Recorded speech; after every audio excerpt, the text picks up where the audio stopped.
Imagine this. It's 6:47 a.m. in Manhattan, and Sarah Chun is already feeling the weight of the world crushing down on her shoulders.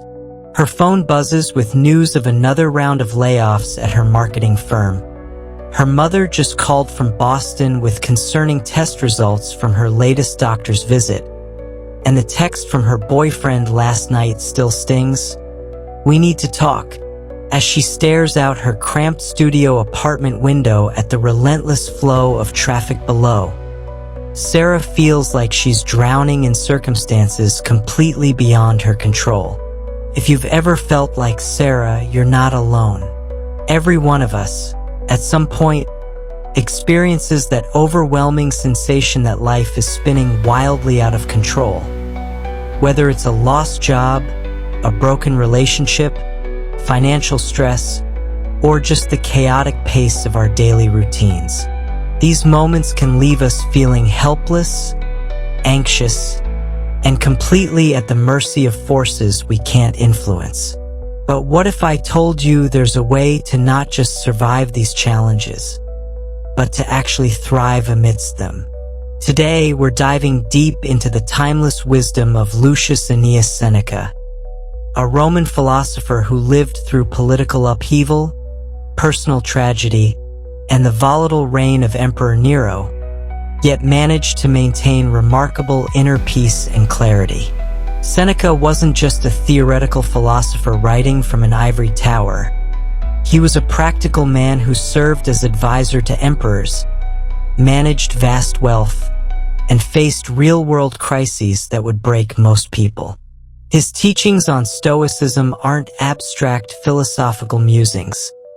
They're battle-tested strategies that have empowered leaders, thinkers, and everyday individuals for over 2,000 years. Marcus Aurelius, the philosopher emperor, captured this perfectly when he wrote, "You have power over your mind, not outside events. Realize this, and you will find strength." This isn't about denying reality or pretending problems don't exist. It's about recognizing a fundamental truth. While we cannot control what happens to us, we possess absolute sovereignty over how we respond to what happens to us. Seneca understood that our greatest power lies not in changing external circumstances, but in transforming our internal responses. He taught that we each possess an inner citadel, a fortress of the mind that remains unconquerable regardless of external storms. This citadel isn't built through wishful thinking or positive affirmations. It's constructed through the disciplined practice of Stoic principles that we can apply immediately to our modern lives.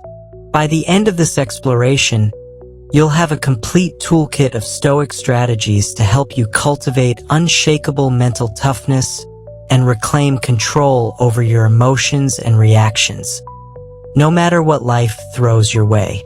These aren't just ancient secrets gathering dust in philosophy books.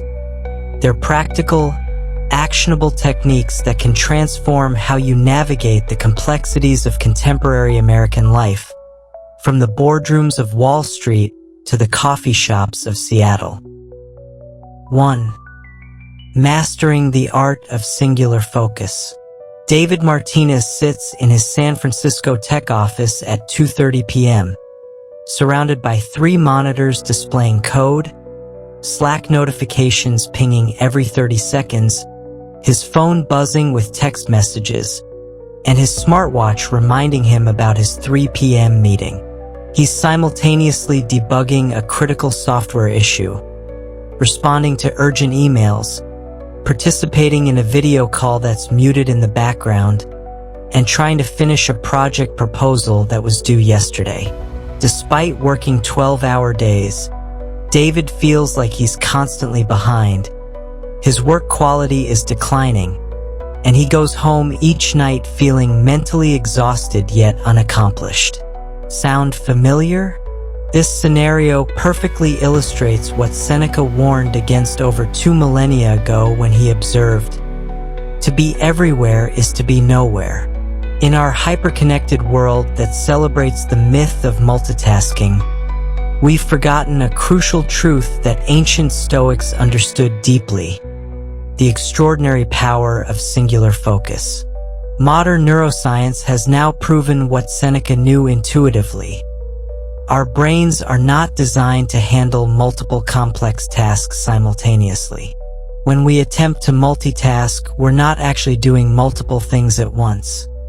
We're rapidly switching between tasks, and each switch costs us mental energy and diminishes our performance.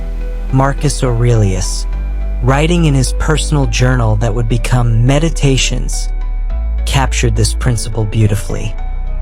Concentrate every minute like a Roman, like a man on doing what's in front of you with precise and genuine seriousness, tenderly, willingly, with justice, and on freeing yourself from all other distractions.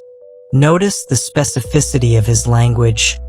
Every minute, precise and genuine seriousness, freeing yourself from all other distractions. This wasn't casual advice. It was a disciplined practice that the most powerful man in the ancient world used to maintain clarity and effectiveness. The psychological benefits of single tasking are profound and measurable. When we focus on one activity at a time, we reduce the cognitive load on our brains, minimize stress hormones like cortisol, and enhance our decision-making capabilities. Dr. Earl Miller from MIT's Picard Institute for Learning and Memory has demonstrated that multitasking actually makes us less efficient, not more. People who multitask take up to 25% longer to complete tasks and make up to 50% more errors than those who focus on one task at a time. But this isn't just about productivity, it's about cultivating what Aristotle called the virtue of temperance or self-control. When we choose to focus on one task despite the constant pull of distractions, we're developing the mental muscle of discipline. We're training ourselves to resist the immediate gratification of checking our phones, responding to every notification, or jumping to the next shiny object that demands our attention. Consider how this applies to David's situation.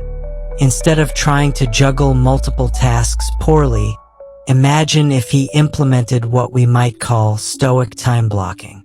He could dedicate his morning hours exclusively to deep coding work, with his phone in airplane mode and all notifications disabled. During this sacred time, he would practice what Seneca called attending to the present moment with complete devotion. The result? Higher quality code, fewer bugs, and a genuine sense of accomplishment. Plato, though not a Stoic himself, understood this principle when he wrote about accessing higher forms of beauty and truth through focused contemplation. When we give our complete attention to a single task, whether it's writing a report, having a conversation with our spouse, or even washing dishes, we open ourselves to what psychologist Mihai Csikszentmihalyi calls flow state. This is where our best work happens, where creativity flourishes, and where we find deep satisfaction in our efforts. The ancient practice of singular focus also transforms our relationships. When David comes home and practices monotasking with his partner, putting away his devices, making eye contact, and listening without planning his response, he's applying Stoic principles to create deeper connection. Seneca wrote, "The willing, destiny guides them. The unwilling, destiny drags them." When we willingly choose to focus completely on the person in front of us, we're guided toward more meaningful relationships. Socrates exemplified this principle through his method of deep inquiry. When engaging in philosophical dialogue, he would focus intensely on one question, one concept, one line of reasoning to the exclusion of everything else. This wasn't just intellectual exercise, it was spiritual practice. By diving deeply into one subject rather than skimming across many, he accessed profound insights that shallow thinking never could reach. The practical implementation begins with what we might call digital stoicism. Start your day by choosing one primary task and committing to it completely for a set period. Turn off notifications, close unnecessary browser tabs, and practice what Marcus Aurelius called concentrated attention. When your mind wanders, and it will gently bring it back to the single task at hand. This isn't about perfection, it's about practice. Seneca reminds us, every new beginning comes from some other beginning's end.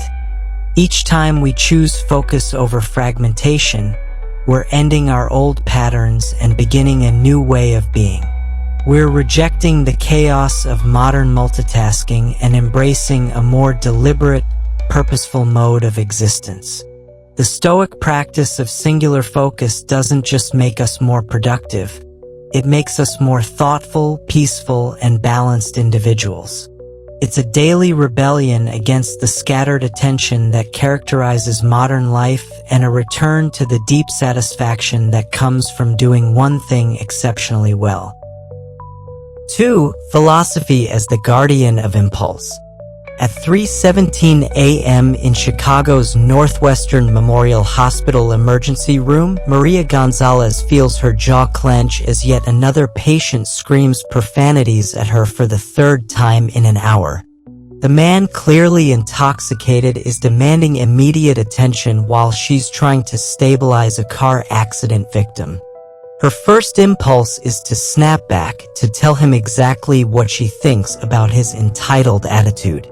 Her heart rate spikes, her hands shake slightly, and she can feel the familiar surge of anger rising in her chest.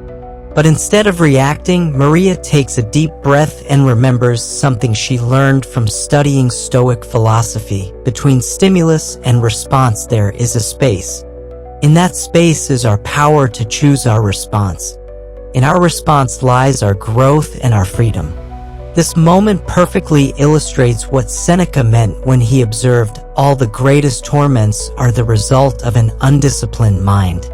Our unchecked impulses, anger, fear, desire for immediate gratification, the need to be right, can become the source of immense emotional turmoil and suffering. But here's what makes Stoicism revolutionary. It doesn't ask us to suppress these emotions, which would be neither healthy nor sustainable. Instead, it teaches us to understand them, examine them, and choose our responses consciously rather than reactively. The journey toward impulse mastery begins with what Epictetus called the foundation of all freedom. No man is free who is not master of himself. This isn't about becoming emotionally numb or denying our humanity. It's about developing the capacity to pause between feeling and action, creating what psychologists now call response flexibility. When Maria feels that surge of anger, she's not trying to eliminate it, she's learning to observe it, understand its message, and then choose how to respond in alignment with her deeper values and long-term goals. Modern neuroscience validates what the Stoics intuited centuries ago.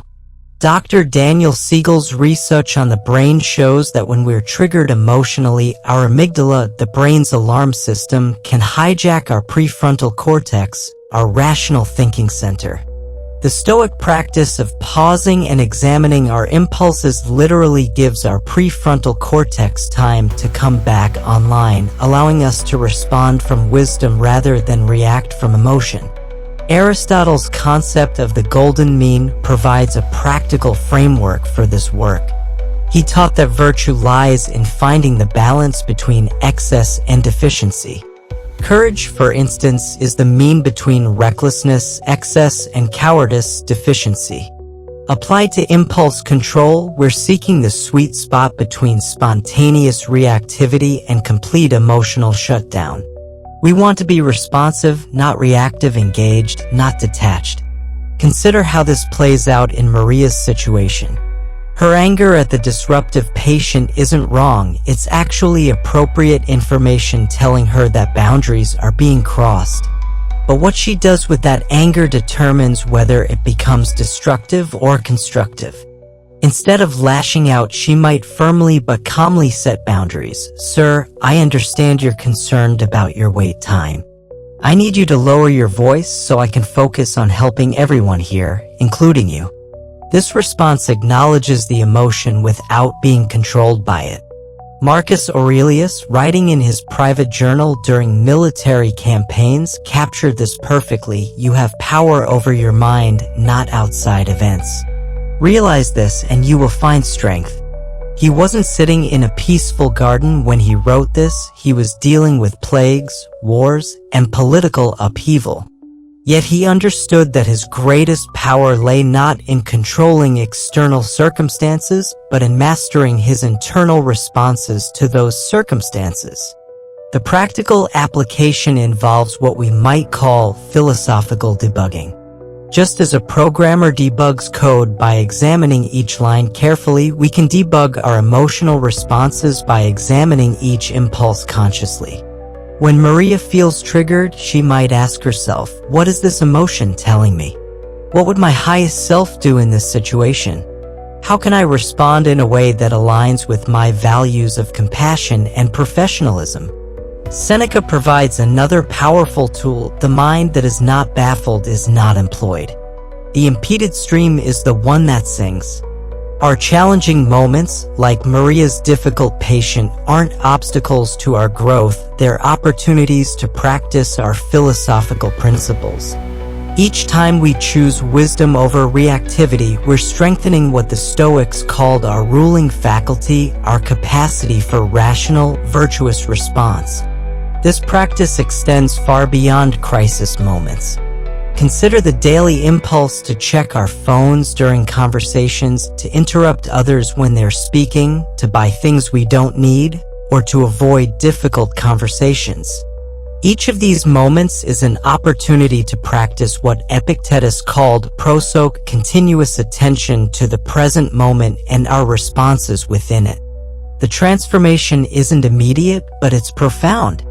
As Maria continues practicing this philosophical approach to impulse control, she notices that her stress levels decrease, her relationships with colleagues improve, and her sense of professional satisfaction deepens. She's not suppressing her emotions, she's channeling them wisely. Seneca reminds us, every change of fortune affects either our person or our possessions. The wise man is prepared for either. When we develop mastery over our impulses, we become prepared for whatever life presents. We're no longer at the mercy of our immediate emotional reactions, but we're empowered to respond from our deepest wisdom and values. This is philosophy as lived practice, not abstract theory, but practical wisdom applied moment by moment in the real world. It's the difference between being pushed around by our emotions and learning to dance with them skillfully. 3. Fortifying the mind through Premeditatio Malorum. James Patterson owns a small specialty coffee roasting business in Atlanta's Virginia Highland neighborhood. For 3 years, he's poured his heart, soul, and life savings into building something meaningful, a place where community gathers, where he sources beans directly from farmers, where every cup tells a story. But lately, the news keeps him awake at night. Rising inflation, supply chain disruptions, a potential recession looming, and whispers that his landlord might double the rent. Most entrepreneurs in his position would be paralyzed by anxiety, constantly refreshing economic forecasts, and losing sleep over scenarios they can't control. But James has been practicing something the ancient Stoics called Premeditatio Malorum, the premeditation of adversity, and it's transformed how he approaches uncertainty. This practice might sound morbid at first, but Seneca's advice to rehearse them in your mind. Exile, torture, war, shipwreck. All the terms of our human lot should be before our eyes isn't about cultivating pessimism or anxiety. It's about developing what modern psychologists call stress inoculation, mentally preparing for challenges so that when they arrive, we're equipped to handle them with grace rather than panic. Think of it as emotional and mental cross-training for life's inevitable difficulties. The concept becomes clearer when we consider how athletes prepare for competition. A marathon runner doesn't just train on perfect days with ideal weather conditions. They run in rain, heat, cold, and wind. They practice nutrition strategies, visualize hitting the wall at mile 20, and mentally rehearse pushing through when their body wants to quit. This preparation doesn't guarantee they'll win the race, but it dramatically increases their chances of finishing strong regardless of conditions they encounter. James applies this same principle to his business. Instead of avoiding thoughts about potential challenges, he dedicates time each week to what he calls scenario planning with Stoic principles. He visualizes his landlord raising the rent and mentally walks through his response. Would he negotiate? Look for a new location? Pivot to online sales? By rehearsing these possibilities when he's calm and rational, he's building neural pathways that will serve him if these challenges actually materialize. Marcus Aurelius, who faced plagues, wars, and political upheaval during his reign, wrote, "Confine yourself to the present." But he also practiced Premeditatio Malorum extensively, writing, "Loss is nothing else but change, and change is nature's delight." He understood that by mentally rehearsing potential losses of health, wealth, position, even life itself, he could appreciate what he currently possessed while building resilience for future challenges. The practice works on multiple psychological levels. First, it activates what researchers call defensive pessimism, a strategy where people with anxiety use negative expectations to prepare for and cope with stressful events. Unlike neurotic worry, which spirals endlessly without productive action, Premeditatio Malorum is time-limited, specific, and always coupled with practical planning. Second, it leverages what psychologists call hedonic adaptation, our tendency to return to baseline happiness levels even after positive or negative events. By regularly contemplating potential losses, we reset our appreciation for what we currently have. James finds that after spending 20 minutes visualizing losing his business, he returns to his daily work with renewed gratitude for his current customers, his functioning equipment, and his ability to create something meaningful. Seneca provides the philosophical framework. What is grief but an opinion? This isn't minimizing real loss or pain, but recognizing that much of our suffering comes from our resistance to change and our attachment to things being exactly as they are. When James mentally rehearses his business failing, he's not inviting failure, he's practicing acceptance of impermanence and building confidence in his ability to adapt and rebuild. The practical implementation involves structured visualization combined with strategic planning. James sets aside 30 minutes every Sunday morning for what he calls Stoic scenario planning. He chooses one potential challenge, supply chain disruption, key equipment failure, loss of major customer, and walks through it systematically. First, he visualizes the emotional impact, the initial shock, disappointment, fear. Then he imagines his response, taking a deep breath, calling his mentor, reviewing his options. Finally, he develops concrete action steps he could take if the scenario actually occurred. This practice has unexpected benefits beyond crisis preparation. James notices he's less reactive to daily minor setbacks because he's regularly practicing emotional regulation around major potential setbacks. When his espresso machine breaks down during the morning rush, he responds with calm problem solving rather than panic because he's mentally rehearsed much worse scenarios. Epictetus, who experienced actual slavery and physical disability, taught, "Wealth consists in not having great possessions, but in having few wants." Premeditatio Malorum helps us distinguish between our genuine needs and our preferences. When James visualizes losing his upscale location, he realizes he could operate from a smaller space, focus on wholesale, or even run a mobile coffee cart. This doesn't make him less ambitious, it makes him more resilient and creative. The practice also builds what psychologists call post-traumatic growth, the ability to find meaning and strength through adversity.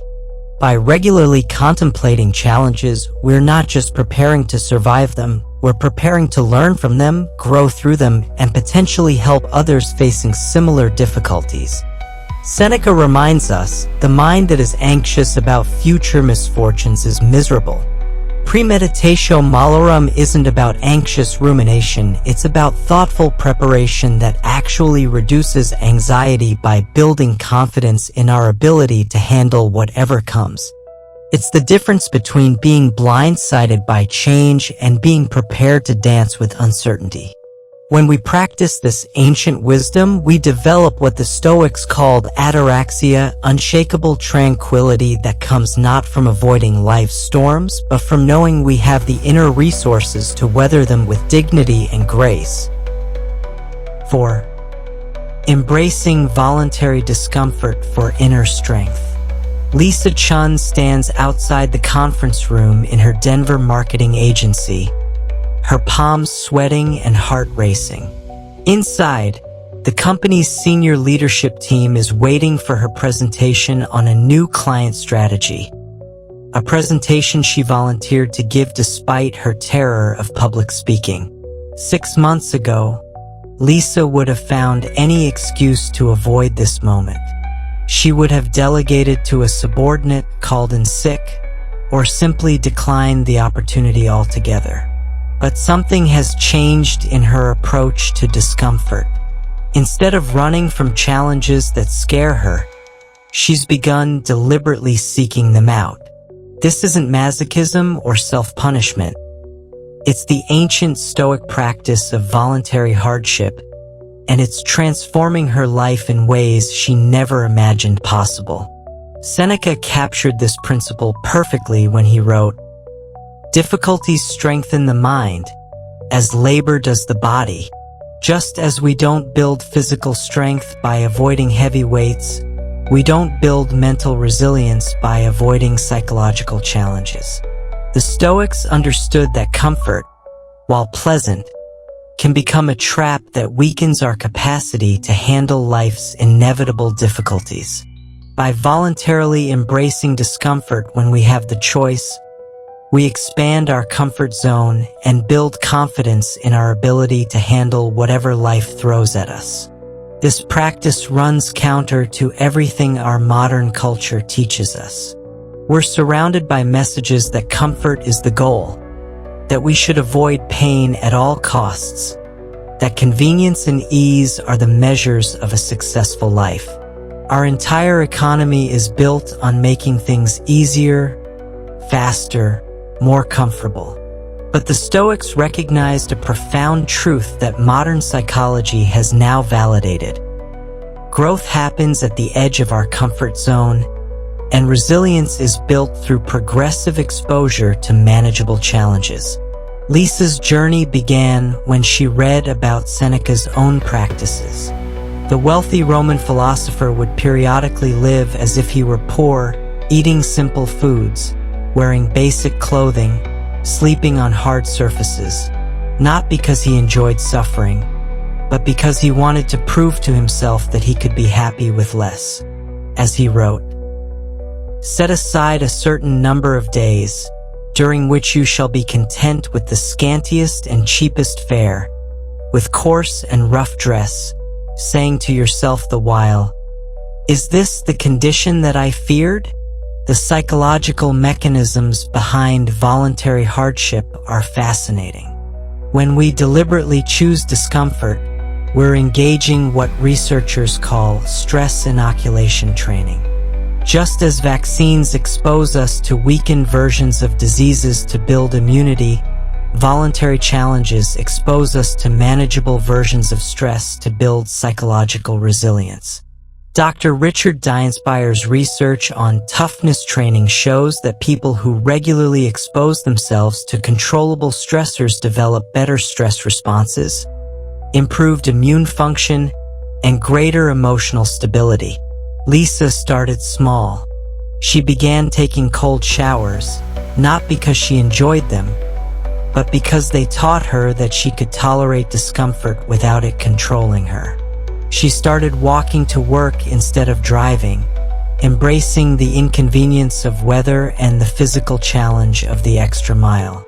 She began having difficult conversations she'd been avoiding, with her boss about workload, with her partner about relationship issues, with her parents about old grievances. Each small act of voluntary discomfort built her confidence that she could handle bigger challenges. Marcus Aurelius, who could have lived in luxury but chose to spend years on military campaigns, understood this principle deeply. He wrote, "The best revenge is not to be like your enemy." But he also knew that avoiding all conflict and challenge would make him weak when real adversity arrived. His meditations are filled with reminders to embrace difficulty as training. The impediment to action advances action. What stands in the way becomes the way. The practice of voluntary hardship isn't about seeking suffering for its own sake. It's about expanding our capacity to remain calm and effective under pressure. When Lisa finally stood up to give that presentation, she discovered something remarkable. Because she had been regularly practicing discomfort in smaller ways, the speaking anxiety felt manageable rather than overwhelming. She had literally trained her nervous system to handle stress more effectively. Epictetus, who experienced actual slavery and physical disability, taught his students to practice voluntary deprivation. He would have them sleep on the ground, eat simple foods, and wear rough clothing. But his goal wasn't to make them miserable. It was to show them that happiness didn't depend on external circumstances. As he put it, wealth consists in not having great possessions, but in having few wants. Modern applications of this principle are everywhere.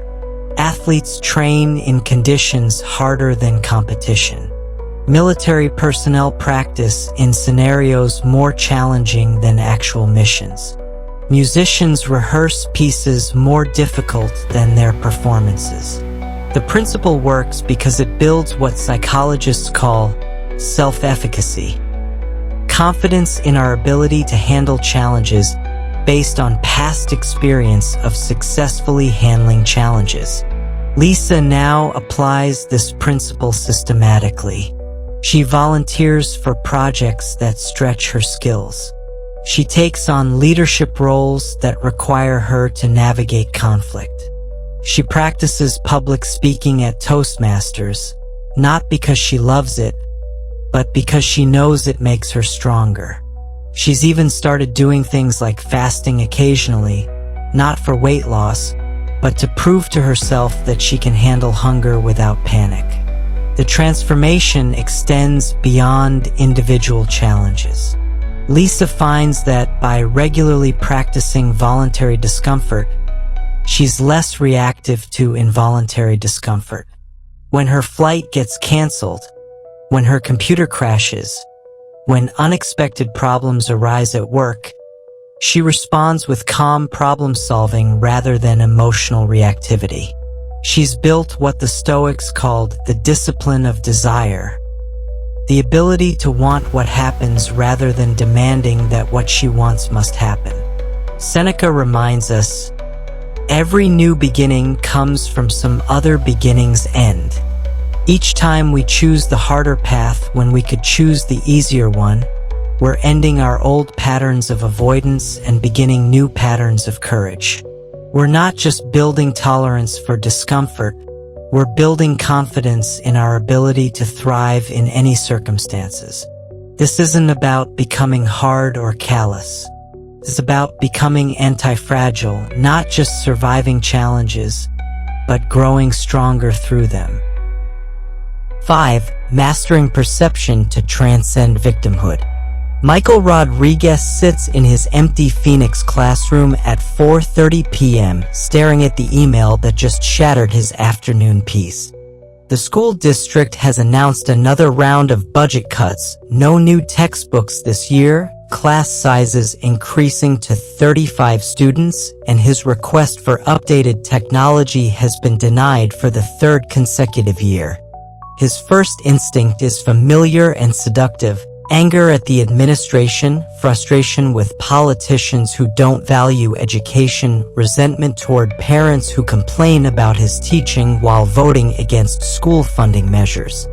It would be so easy to slip into the victim narrative that many of his colleagues have embraced, the story that teachers are undervalued, unsupported, and fighting a losing battle against an indifferent system.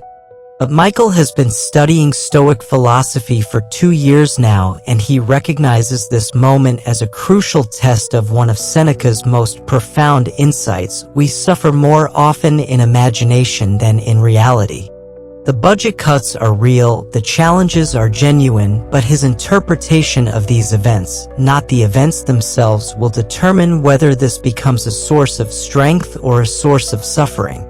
This distinction between what happens to us and how we interpret what happens to us is perhaps the most revolutionary aspect of Stoic philosophy. It's not about denying reality or pretending problems don't exist. It's about recognizing that we possess far more power over our experience than we typically realize. As Epictetus taught, it's not what happens to you, but how you react to it that matters. This isn't passive acceptance, it's active empowerment through conscious interpretation. The victim mindset is seductive because it offers immediate psychological benefits. It provides someone to blame, it generates sympathy from others, and it absolves us of responsibility for our circumstances. But these short-term benefits come with devastating long-term costs. When we consistently interpret events through a victim lens, we surrender our agency, diminish our sense of personal power, and train our minds to look for evidence of our helplessness rather than opportunities for growth and action. Michael has learned to catch himself in these moments and ask different questions. Instead of "why is this happening to me?" he asks, "what can I learn from this situation?" Instead of "how is this unfair?" he asks, "how can I use this challenge to become more creative and resourceful?" This isn't toxic positivity or denial, it's what cognitive psychologists call cognitive reframing, and it's one of the most powerful tools for psychological resilience. Marcus Aurelius, who faced plagues, wars, and political upheaval during his reign, mastered this principle. He wrote, "Very little is needed to make a happy life. It is all within yourself, in your way of thinking." Notice he didn't say that external circumstances don't matter. He said that happiness depends primarily on our internal response to those circumstances. When faced with the Antonine plague that killed millions in his empire, he could have seen himself as a victim of circumstances beyond his control. Instead, he viewed it as an opportunity to practice Stoic virtues of courage, justice, and wisdom. The practical application begins with what we might call narrative auditing. Michael has learned to pay attention to the stories he tells himself about his circumstances. When he notices victim language, "they don't care about teachers, the system is rigged against us, nothing I do matters," he pauses and consciously rewrites the narrative. This budget challenge is an opportunity to demonstrate creativity and resourcefulness. I can find ways to engage my students that don't depend on expensive resources. My influence on these young minds is more valuable than any technology. This isn't about denying legitimate systemic problems or avoiding necessary advocacy for change. Michael still writes letters to legislators, attends school board meetings, and votes for education-friendly candidates. But he does these things from a position of empowerment rather than victimhood. He acts because he believes he can make a difference, not because he's angry about being powerless. Seneca provides another crucial insight: the willing, destiny guides them. The unwilling, destiny drags them. When we resist our circumstances and cast ourselves as victims, we're dragged through life by forces we refuse to acknowledge or work with. When we accept our circumstances and look for opportunities within them, we're guided toward creative solutions and unexpected possibilities. Consider how this plays out in Michael's classroom. Instead of complaining about outdated textbooks, he creates engaging lessons using free online resources and has his students create their own learning materials. Instead of resenting large class sizes, he develops collaborative learning strategies that actually work better with more students. Instead of feeling defeated by lack of technology, he focuses on developing critical thinking skills that are more valuable than any app or device. The transformation extends beyond individual resilience to interpersonal relationships. When Michael stops seeing himself as a victim of circumstances, he stops expecting others to rescue him or validate his complaints. His conversations with colleagues shift from commiseration sessions to collaborative problem solving. His relationships with students improve because he models empowerment rather than helplessness. Even his interactions with administrators become more productive because he approaches them as a partner in solving problems rather than a victim demanding sympathy.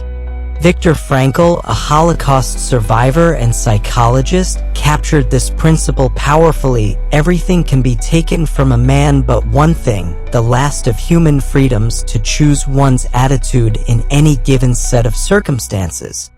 If someone could find meaning and maintain dignity in a concentration camp, surely we can find empowerment in our daily challenges. The Stoic approach to avoiding victimization isn't about individual blame or ignoring systemic injustices. It's about reclaiming our power to respond consciously rather than react automatically.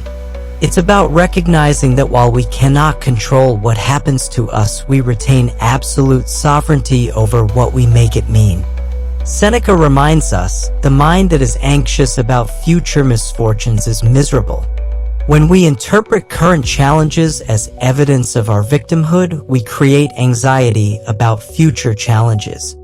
When we interpret them as opportunities for growth and demonstration of virtue, we build confidence for whatever comes next. 6. Solitude as the path to self-knowledge. Jennifer Walsh's alarm goes off at 5 a.m. in her West Hollywood apartment, but she doesn't immediately reach for her phone like she used to.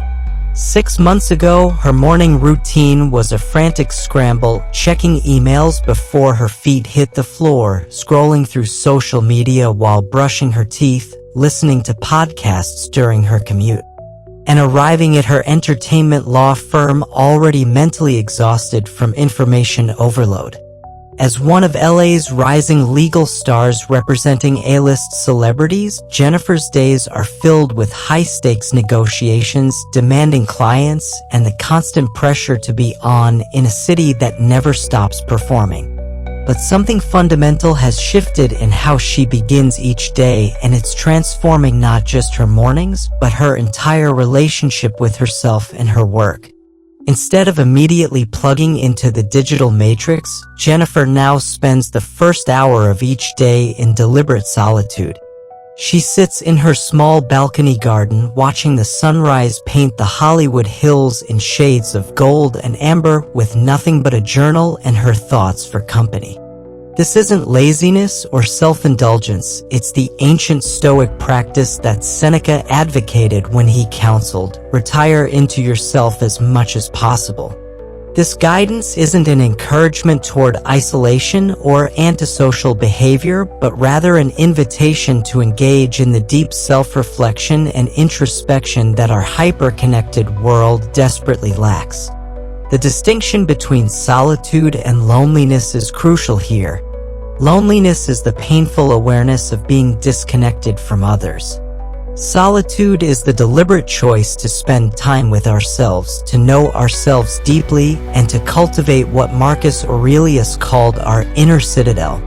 As he wrote in his private journal, "Nowhere can man find a quieter or more untroubled retreat than in his own soul."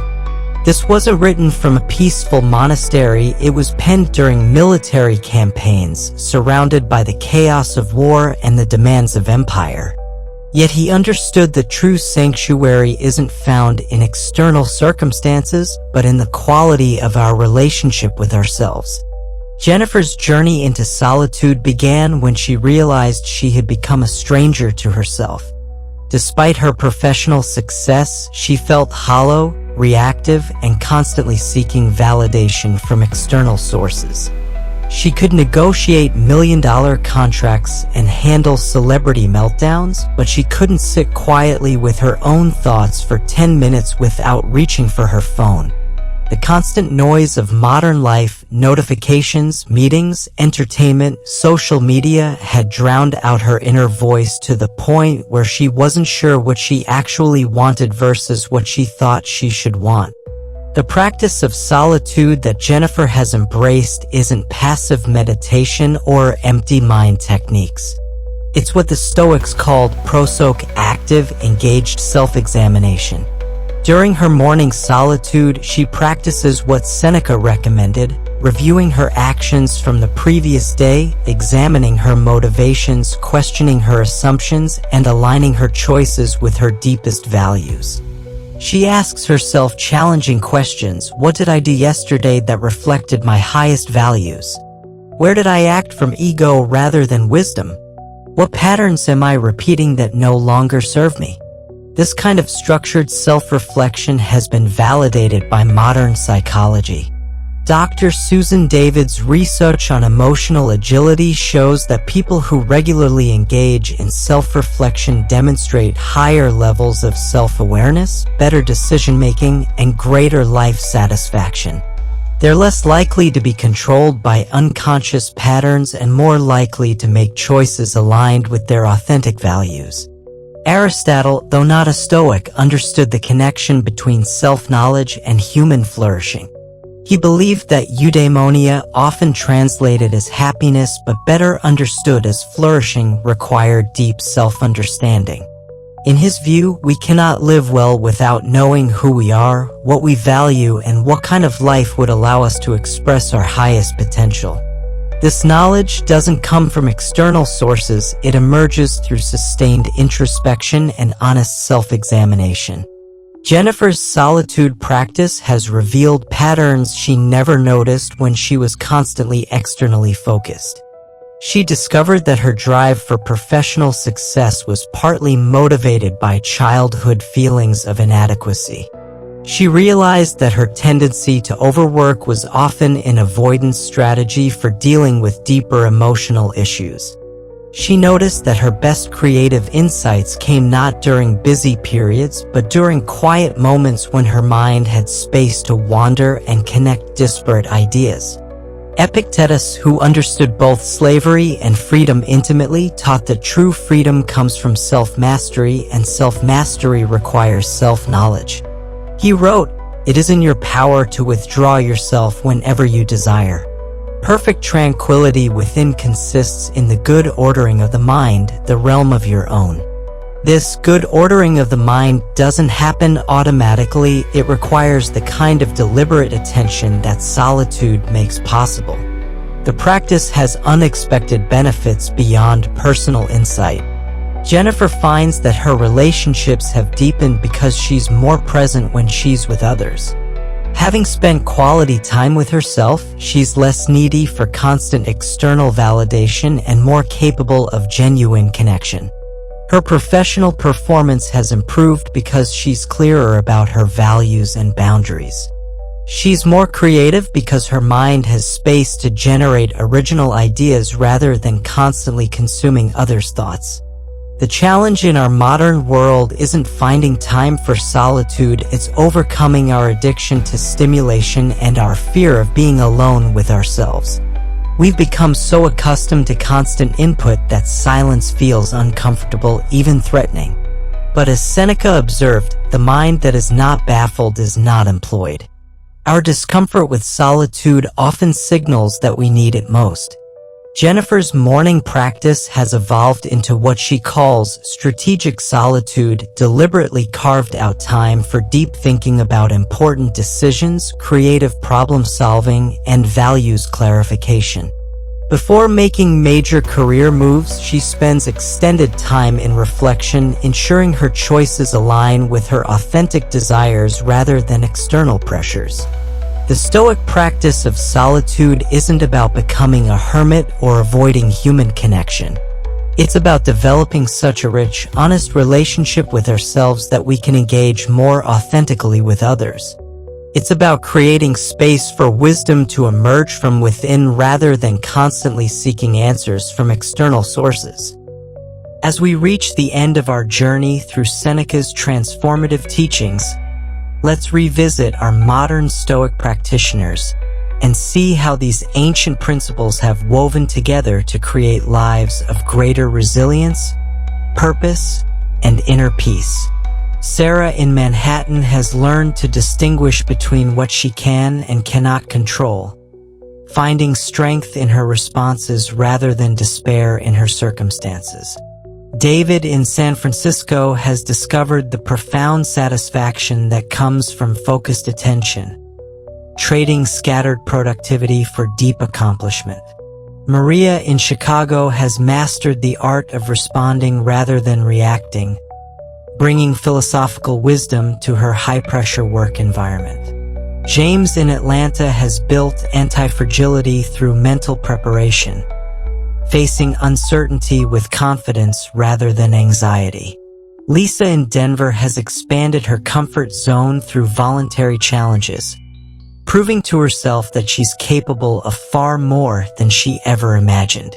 Michael in Phoenix has transformed potential victimhood into empowered action, using constraints as catalysts for creativity. And Jennifer in Los Angeles has discovered the sanctuary of solitude, finding in herself the wisdom and clarity that no external source could provide. These aren't fictional success stories. They represent the real transformation that's possible when we apply Stoic principles consistently to our daily lives. Marcus Aurelius captured this beautifully. The best revenge is not to be like your enemy, but perhaps more importantly, the best response to life's challenges is not to be diminished by them, but to be strengthened through them. Stoicism doesn't promise an easy life. Such a promise would be both false and ultimately unhelpful. Instead, it offers something far more valuable: the tools to navigate life's inevitable challenges with dignity, wisdom, and grace. It teaches us to see every obstacle as an opportunity to practice virtue, every setback as a chance to demonstrate resilience, and every moment of difficulty as a gymnasium for the soul. The beauty of these practices lies not in their complexity, but in their simplicity and immediate applicability. You can begin implementing them today. Choose one task and give it your complete attention. Pause before reacting to the next trigger and choose your response consciously.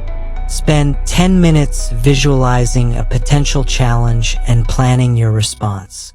Deliberately choose a small discomfort to build your resilience. Reframe a current difficulty as an opportunity for growth. Set aside time for solitude and self-reflection. Remember, as Seneca taught us, every new beginning comes from some other beginning's end. Today can be the end of living at the mercy of circumstances and the beginning of living from your inner strength and wisdom. If this exploration of Stoic wisdom has resonated with you, I encourage you to subscribe to Stoic Vivu for more practical philosophy that transforms ancient wisdom into modern strength. Like this video if it's provided value, and share it with someone who could benefit from these timeless teachings. Together, we're building a community of modern Stoics committed to living with virtue, resilience, and purpose. The path of wisdom is long, but every step makes you stronger. Keep walking bravely.